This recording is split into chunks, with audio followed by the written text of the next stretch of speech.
আমরা এখানে ধোকা খেয়ে যাই, কারামত না দেখলে, অলৌকিক ঘটনা না দেখলে মনে করি কিসের বুজুর্গ। হাকিমুল ইসলাম আল্লামা কারি তৈয়ব সাহেব রহমতুল্লাহ আলাইহি উল্লেখ করেছেন, একদিন হযরত রাবেয়া বসরিয়া রাহিমাহুল্লাহ হযরত হাসান বসরি রাহিমাহুল্লাহু তাআলার বাড়ি আসেন কোনো কাজে। আসার পর জানতে পাইলেন তিনি বাড়ি নেই।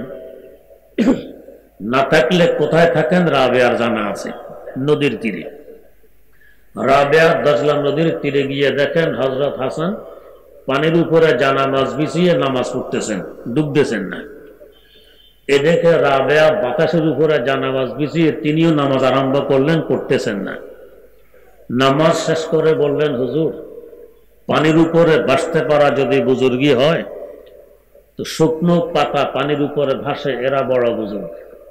মানে পানির উপরে ভাসতে পারা এটা বুজুর্গি নয়, তেমনি ভাবে বাতাসে ভাসতে পারা এটাও বুজুর্গি নয়। যদি বাতাসে ভাসতে পারা বুজুর্গি হয়, তো মশা মাছি বাতাসে ভাসে, এরা বড় বুজুর্গ। তার মানে আপনি যে কাজ করেছেন এটাও বুজুর্গির আলামত নয়, আমি যে কাজ করেছি এটাও বুজুর্গির চিহ্ন নয়। শেখ আহমদ সারহিন্দি মুজাদ্দিদ আল ফিসানি রহমতুল্লাহ আলাইহির দরবারে এক লোক দীর্ঘ 30 বছর কাটায়।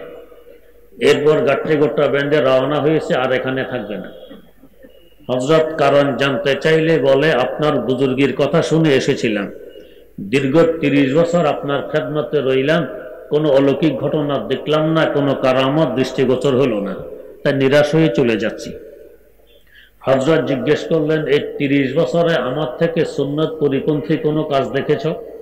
কয়, না, দেখিনি। তো তাহলে এর থেকে বড় বুজুর্গি আর কারামত কি হতে পারে?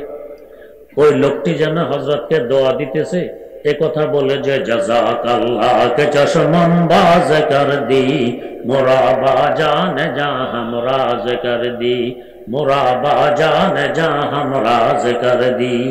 ও আল্লাহ বলি, আপনি তো আমার দিব্যি চক্ষু খুলে দিলেন, এখন তো আমি পরিষ্কার দেখতেছি বুজুর্গি কাকে বলে। হুজুর গাট্টি গোটা রেখে দিলাম, সফর বন্ধ করে দিলাম। তো যাই হোক, বলার উদ্দেশ্য, হযরত হাসান যে পানির উপরে জানামাজ বিছিয়ে নামাজ পড়লেন, পানি ডুবাইল না। অথচ পানির বৈশিষ্ট্য, আমরা পানিতে গেলে পানি আমাদেরকে ডুবাই ফেলি। তো বুঝে গেছে ডুবানোর ক্ষমতা নিজস্ব নয়, আমার আল্লাহ দিলে ডুবাইতে পারে, না দিলে ডুবাইতে পারে না, ভাসিয়ে রাখে।